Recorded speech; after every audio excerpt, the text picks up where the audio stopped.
Welcome to Kalai kitchen. இன்னைக்கு நம்ம என்ன பார்க்க போறோம்னா இட்லி மாவு, அதாவது இந்த கருப்பு உளுந்துல அரைச்ச இட்லி மாவுல வீட்டில் ஆப்ப சுடணும்னு ரெடிமேடாக ஆப்ப சுடணும்னா இந்த மாவுலேயே சுடலாம். எப்படி சுடலான்னு பார்க்கலாம் வாங்க. இட்லி காசு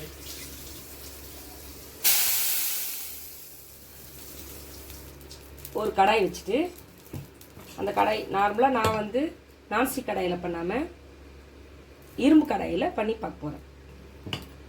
இப்போ நான் ஆப்பத்துக்கு ஊற்ற போகிறேன். இப்போ நம்ம ஆப்பம் ஊற்ற போகிறோம்.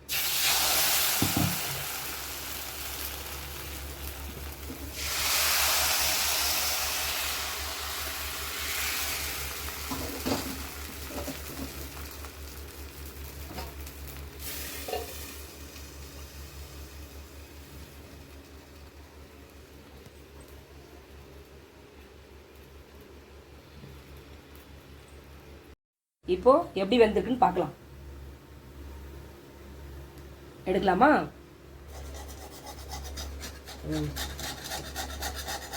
ஆன் பண்ணிக்கலாம். கொஞ்சமாக தான் வரும். அதுக்கப்புறம் நம்ம எடுக்க கரெக்டாக வரும். இந்த ஓரங்களில் இப்படி எடுத்து விட்டு அப்புறம் எடுக்கணும். இந்த இரும்பு வடைச்சட்டிலனா இந்த ஓரங்களில் அப்படி எடுத்து விட்டு எடுத்தால் தான் அழகாக வரும். அவ்வளோதான்.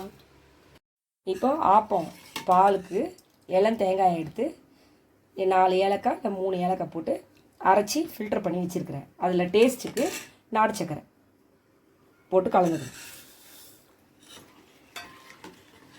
அவ்வளோதான். எப்படி நல்லா கலக்கிட்டா கலர் கொஞ்சம் சேஞ்ச் ஆகும். ஆனால் நாட்டு சக்கரைன்றதுனால உடம்புக்கு நல்லது.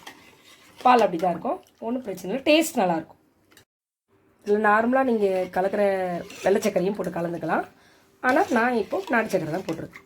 கொஞ்சம் ப்ரௌனாக இருக்கும், ஆனால் டேஸ்ட்டு சூப்பராக இருக்கும், உடம்புக்கு நல்லது. இது ஆப்பம் தேங்காய் பால் ரெடி.